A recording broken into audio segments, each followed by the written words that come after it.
ওকে এখানে বন্ধ করে রেখেছে, আমাকে বন্ধ করে রেখেছে এখানে। আমি ভাবলাম যে ও আমাকে এখানেই আটকে রাখবে। আমি কি করবো বুঝতে পারছি না। ছাড়ো আমাকে, ছাড়ো ছাড়ো বলছি, ছাড়ো আমাকে। আমার কথাটা তো শোনো। ভূত আছে এখানে। ওই ভূতটা আমাকে ধরতে আসছিল, আমি খুব ভয় পেয়ে গেছি। আমি তোমাকে হার্ট করেছি, সরি সরি সরি।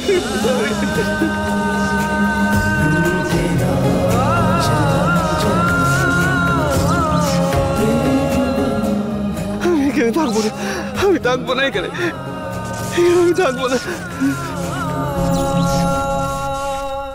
এবার তোমার পুতুল চলে এসছে হর্ষদা, এবার দেখো সব ঠিক হয়ে যাবে, সবকিছু। তুমিও, আর আই এম শিওর তোমার পুতুল তোমার জীবনটাই বদলে দেবে। তোমাদের বাড়ির সমস্ত রহস্য আমি জানি। এখন আমি এই রহস্য আর হর্ষের সত্যিটা সবাইকে জানিয়ে দেব। রামশাস্ত্রী, এবার হিসেব করা শুরু করো, কারণ এখন তোমাদের দুজনের, মানে তুমি আর তোমার পরিবারের ধ্বংস হওয়ার সময় এসে গেছে।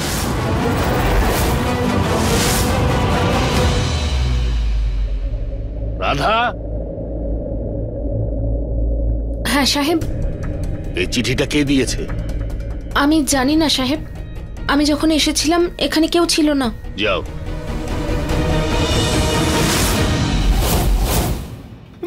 রাধা, জল নিয়ে এসো তো।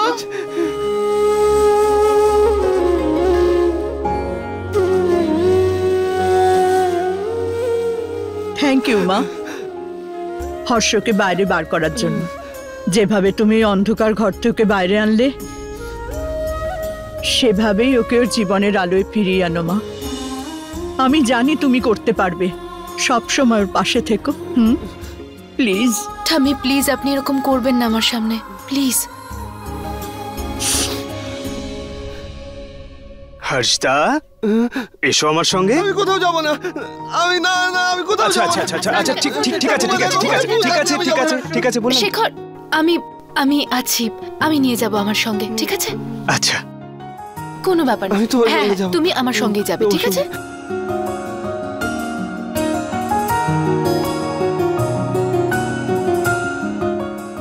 ও কোথাও যাবে না। আরে এরকম করছো কেন? কিচ্ছু হবে না। চুপ চুপ চুপ চুপ চুপ চুপ। জানকি, ওর হাত ছেড়ে দাও। ওকে কি করে ঠিক করতে হয় সেটা আমি জানি। চল হর্ষ। আমি যাবো না, চুপ। যাবো না আমি তোমার সঙ্গে। নিজের মুখ বন্ধ করার চল। হ্যাঁ ঠিক আছে ঠিক আছে, তুমি আমার সঙ্গে যাবে, ঠিক আছে? দাদা, হর্ষকে আমি আমার সঙ্গে নিয়ে যেতে চাই।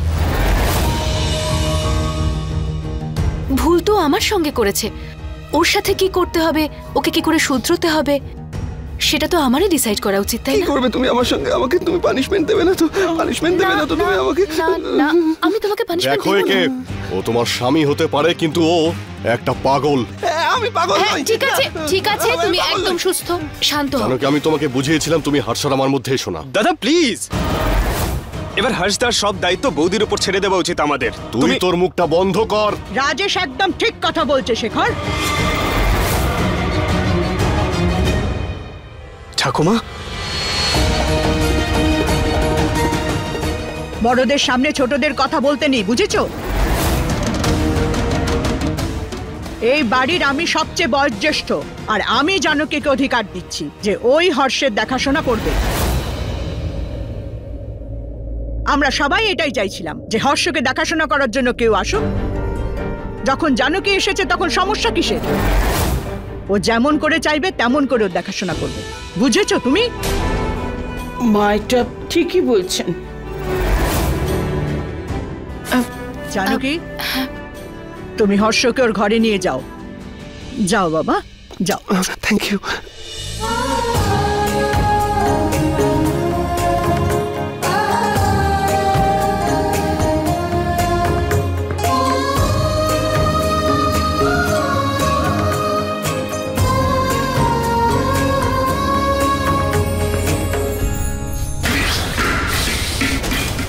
তোমাদের মাথা খারাপ হয়ে গেছে।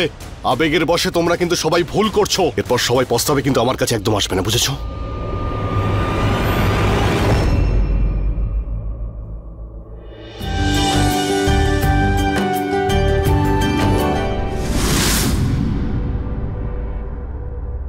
হ্যাঁ বাবা।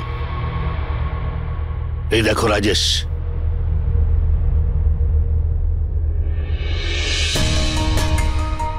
এখন এইসব দেখে কি করব বাবা? এখন তো জানকী বাড়িতেই আছে, আর বাড়িতে থেকে প্রবলেম ক্রিয়েট করছে, সব দেখে কি হবে? আরে জানকীর কথা বলছি না, এর কথা বলছি। এটাই হলো সে যে একেবারে গোপনে শাস্ত্রী ম্যানশনে ঢুকেছে। এ কে? সেটাই তো খুঁজতে হবে। এ কে আর আমাদের কেন ব্ল্যাকমেল করছে? ব্ল্যাকমেল? হ্যাঁ, ব্ল্যাকমেল। শোনো, চলো না, গিয়ে একটু বিশ্রাম করে নেবে। আর কত কাজ করবে? কি হয়েছে? তোমাকে খুব চিন্তিত দেখাচ্ছে। সব ঠিক আছে তো? আরে কিছু তো বলো। কি বলবো? বলে বলে ক্লান্ত হয়ে গেছি। কখনো হর্ষকে, কখনো জানকীকে, কখনো তোমাকে। আমি একা কজনকে সামলাবো? I am just fed up. I want to be left alone. আর বারবার কি হয়েছে কি হয়েছে এটা আমায় জিজ্ঞেস করো না। যদি কিছু করতে হয় তাহলে এমন কিছু করো যাতে টেনশন না থাকে, শুধু নানা সমস্যা নিয়ে আসে। আরে কখনো তো সলিউশন নিয়ে আসো। আমি কতক্ষণ সবাইকে সামলে রাখবো? সবিতা তুমি যাও, রাজেশ তুমি এখানেই থাকবে।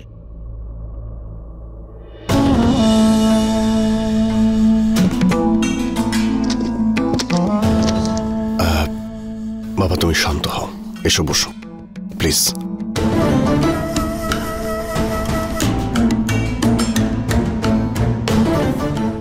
আমাকে এটা বলো যে ব্ল্যাকমেলের ব্যাপারটা কি? হ্যাঁ,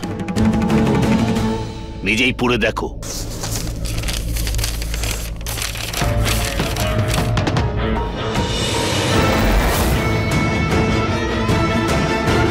এটা কে হতে পারে যার এত বড় সাহস যে আমাদের ব্ল্যাকমেলের হুমকি দিচ্ছে? কে সেটা তো বলতে পারবো না, কিন্তু তাকে যে কোনো ভাবে হাজির করা চাই।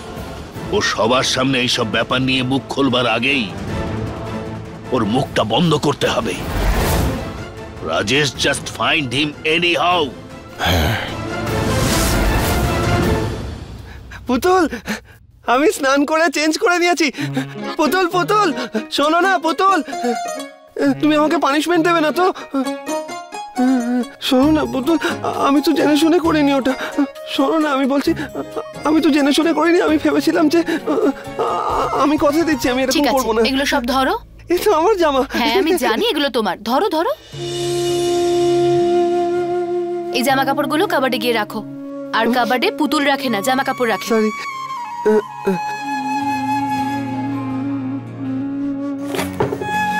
পুতুল পুতুল পুতুল, এই দেখো, এই দেখো দেখো দেখো আমি কি পেয়েছি। আমার ফেভারিট কমিক বুক। দেখো না, এটা ছোটবেলায় পড়তাম আমি। তুমি যদি এটা থেকে আমাকে গল্প বলো না, আমি দেখো একদিন ঠিক ইন্টেলিজেন্ট হয়ে যাব। তুমি আমাকে শোনাবে তো এই গল্পটা? তুমি এটা থেকে সব গল্প পড়ে নিও আর আমাকে রাতে শুনিও, কেমন? পুতুলকে তোমার কমিক্সের কথা বলে দিয়েছো তো হর্ষ? এটা বলনি যে তুমি দুধ না খেলে আমি গল্প তোমাকে। এই আস্তে আস্তে, দুধ গরম আছে বাবা। আচ্ছা ওই পাইপটা কোথায়? পাইপটা বাবা পাইপ শেষ হয়ে গেছে। আমি আনিয়ে দেবো আবার। আচ্ছা আচ্ছা, কালকে এনে দেবো। বললাম না কালকে এনে দেবো। আমি দুধ খেতে পারবো না। না না না। হর্ষ আবার রেগে গেল। মা জানো কি, তুমি ওকে খাইয়ে দিও এটা। ঠাম্মি আপনি খাইয়ে দিন না প্লিজ। মা তোমাকে সামলাতে হবে। আর তাছাড়া তোমার কথা তো শুনছে না, তুমি বললে ও ঠিক খেয়ে নেবে। চেষ্টা করে দেখছি। হ্যাঁ মা, সাবধানে মা, গরম আছে। হাস, না না না না না না, আরে আমি পাইপ ছাড়া দুধ খেতে পারি না। আমি বেলুন বানাবো ওটা দিয়ে, বেলুন। আরে দেখো, আরে আমাকে বকছো কেন? তুমি আমি তো ছোট তুমি বাচ্চা। গুড বয় হতে চাও তো? ওটা ছেড়ে খাবো না। তাহলে গুড বয় হতে গেলে ঢকঢক করে দুধ খেয়ে নিতে হয়। নাও খেয়ে নাও এবার। এই কমিক্সটা আমাকে দাও।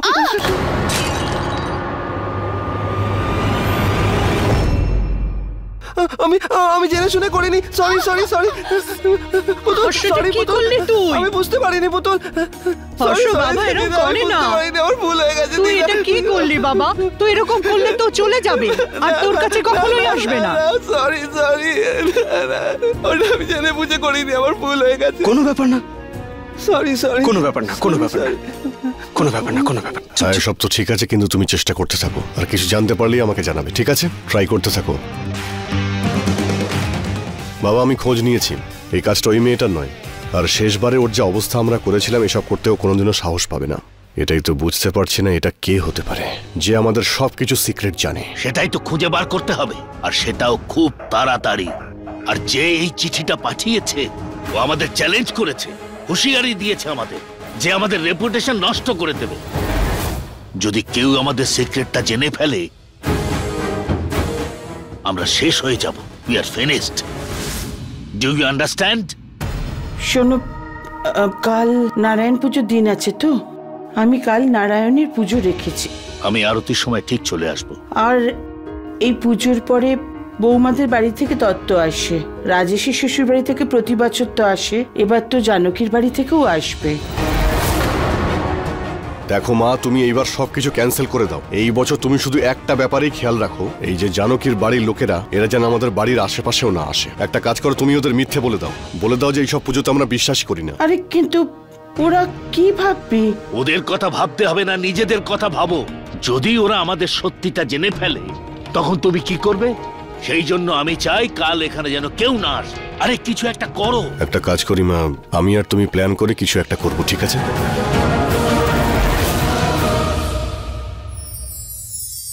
কি সুন্দর মূর্তি রাধা গোবিন্দর। কিন্তু এই মূর্তিগুলো তো অলরেডি আমাদের বাড়িতে রয়েছে, তাহলে আবার কেন? আছে তো ঠিকই, কিন্তু কালকে রাধা গোবিন্দের উৎসব আছে, আর উৎসবে রাধা গোবিন্দের মূর্তি দেয়া মেয়েদেরকে খুব শুভ হয়। তাহলে একটা মূর্তি নিশা দিদির জন্য আর একটা মূর্তি জানকী দিদির জন্য, তাই তো? Sorry sorry sorry. জানিস যখন বুঝে কাজ কর, সেই জন্য তো এনেছি।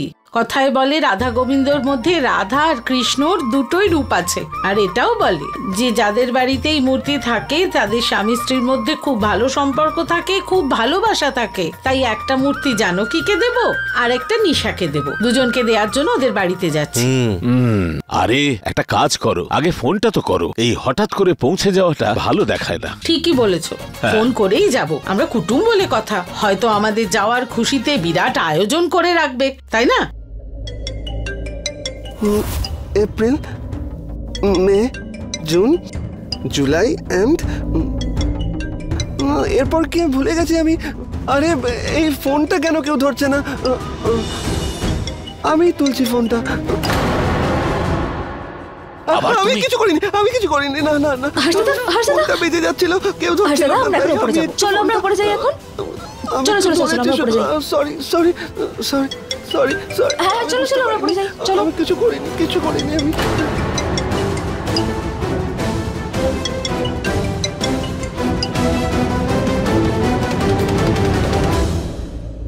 হ্যালো। হ্যাঁ হ্যালো বেয়ান, আমি জানকীর মা বলছি। হ্যাঁ বলুন, হঠাৎ ফোন করেছেন আপনি? কালকে রাধা গোবিন্দর উৎসব, তাই ভাবছিলাম যে রাধা গোবিন্দর একটা মূর্তি জানকীকে দেব, তাই আমরা ওখানে যেতে চাই, সেটা বলার জন্যই ফোন করেছিলাম। আসলে কি আমরা এই পুজোটা তো করি না, তাই আপনাদের আসার মানে নেই। হ্যাঁ, আর এমনিও হর্ষকাল বিজি থাকবে। আপনি একটা কাজ করুন না, আপনি অন্য কোনো দিন আসবেন, হর্ষের সঙ্গেও দেখা হয়ে যাবে, কেমন? হ্যাঁ ঠিক আছে, আমরা পরে যাবক্ষণ। ততদিনে জানকীর বাবাও ভালো হয়ে যাবেন, উনিও গিয়ে জানকী আর জামাইয়ের সাথে দেখা করে আসবেন। ঠিক আছে, ফোন রাখছি।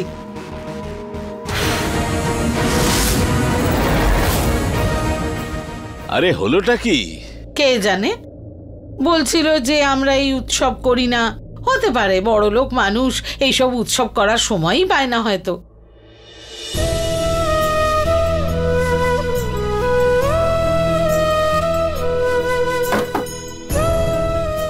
বৌদি, আমি ভেতরে আসতে পারি?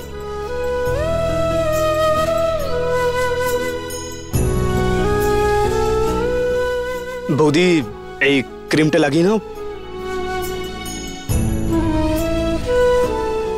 এটা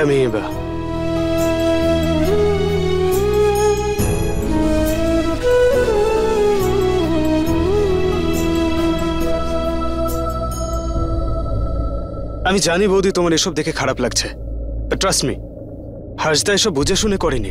উনি এরকম নয় বৌদি। অ্যাক্সিডেন্টের আগে যদি তোমার সঙ্গে দেখা হতো না, তাহলে তুমি বুঝতে পারতে আমার হর্ষদা কতটা লাভিং, কতটা কেয়ারিং। ওর সাথে আমার অ্যাক্সিডেন্টের পরে দেখা হয়েছে শেখর। অ্যাক্সিডেন্টের আগেও কেমন ছিল সেটা আমি জেনে কি করব? নো, আই আন্ডারস্ট্যান্ড বৌদি, কিন্তু হর্ষদা না নিজের ফিলিং এক্সপ্রেস করতে খুব পছন্দ করে, তাই যেভাবে ওই লেটারটাই প্রকাশ করেছিল, যেটা লিখেছিলে তুমি কিন্তু নাম দিয়েছিলে ওর, তাই না? শেখর, তুমি খুব ভালো করে জানতে যে আমি বিয়ের জন্য এই কারণে রাজি হয়েছিলাম, কারণ আমি লেটারে ওর সেই কনফেশন, সেই সব কিছু পড়েছিলাম। আর আজ সেই জন্য আমার এই অবস্থা হয়েছে। আশীর্বাদের দিন, মেহেন্দির দিন, ওই ভিডিও কলগুলো, যেভাবে ও কথা বলছিল, সেগুলো সব তুমি করিয়েছিলে তো? কি করে শিখিয়েছিলে ওকে? আমাকেও একটু বলো না। আমার ওর সাথে কথা বলে 1 সেকেন্ডের জন্য মনে হয়নি যে ও মেন্টালি... বুঝতে পারছি না আমি আমার অবস্থায় হাসবো নাকি কাঁদবো। কত বাজে ভাবে ঠকানো হয়েছে আমাকে শেখর।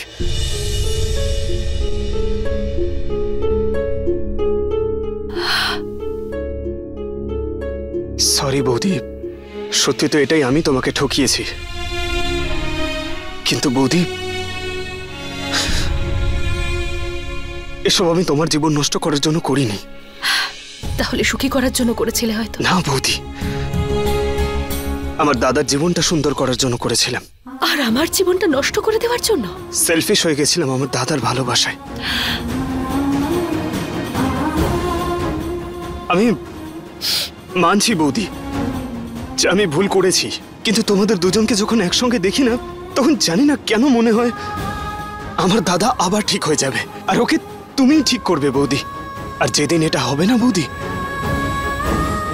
সেদিন হয়তো তুমিও আমাকে ভুল বোঝার জায়গায় ঠিকটা বুঝতে পারবে। কারণ বৌদি, আমার দাদার মতো মানুষ এই পৃথিবীতে কোথাও নেই, কোথাও নেই বৌদি। ব্যাস শেখর, দয়া করে আর মিথ্যে বলো না। তুমি না সত্যিটা বদলাতে পারবে না, ঠিক আছে? আমি জানি তোমার দাদা মেন্টালি একটা বাচ্চা। চেঞ্জ করতে পারবে এই রিয়ালিটিটা? না বলো না। আমার যে স্বপ্নগুলো ছিল না, যেগুলো বিয়ের পর সব মেয়েরা দেখে, সব ভেঙে গেছে। আর আমিও এটা অ্যাকসেপ্ট করে নিয়েছি যে আমার বিয়ে একজন মেন্টালি আনস্টেবল মানুষের সাথে হয়েছে, যার নাম হলো হর্ষ শাস্ত্রী। আর গোটা পৃথিবীর সামনে আমাকে হেসে দেখাতে হবে আমি কত সুখী, আমি কত নর্মাল। তোমরা সবাই শুধু হর্ষের কথা ভাবছো, কেউ আমার কথাটা ভেবে দেখেছো? কেউ ভেবেছো আমার কথা? আমার কি হবে? দম বন্ধ হয়ে আসে এই বাড়িতে, আমার বন্দি হয়ে আছি আমি, কারোর সাথে দেখা করতে পারবো না, কারোর সাথে কথা বলতে পারবো না। আমি কোথায় যাবো বলো? না বলো না। সমাজের সামনে, আমার পরিবারের সামনে আমাকে সবসময় এটাই প্রিটেন্ড করতে হবে যে আমি সুখে আছি। আমি কি ভালো একজন স্বামী পেয়েছি, কি ভালো পরিবার পেয়েছি, সবকিছু খুব ভালো। সেটা কি ঠিক? সেই সবকিছু কি আমি পেয়েছি যা একটা মেয়ে বিয়ের পরে আশা করে? বলো না। আমার কষ্টটা আমি রোজ সহ্য করি, এই কষ্ট নিয়ে বেঁচে আছি আমি। আমার ব্যাপারে কেউ ভেবেছে? না তুমি, না এই বাড়ির কোনো একজন সদস্য, কেউ ভাবে না আমার জন্য। এসব বলো না আমাকে। যদি একটু মনুষ্যত্ব বেঁচে থাকে তাহলে বলো না আমাকে এসব কথা। শুধু এইটুকু করো, আমাকে আমার অবস্থায় থাকতে দাও, আর আমাকে আমার যন্ত্রণার সাথে নিজেকেই ডিল করতে দাও, আমাকে সহ্য করতে দাও প্লিজ। আমি ক্লান্ত হয়ে গেছি, প্লিজ যাও এখান থেকে। আই এম সরি বৌদি।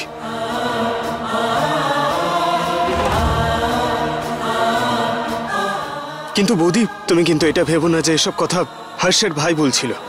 না, কারণ আমি জানি যদি নিতিন থাকতো তাহলে ও এসব বলতো। যদি নিতিন এখানে থাকতো না, তাহলে ও এসব কিছু মেনেই নিত না।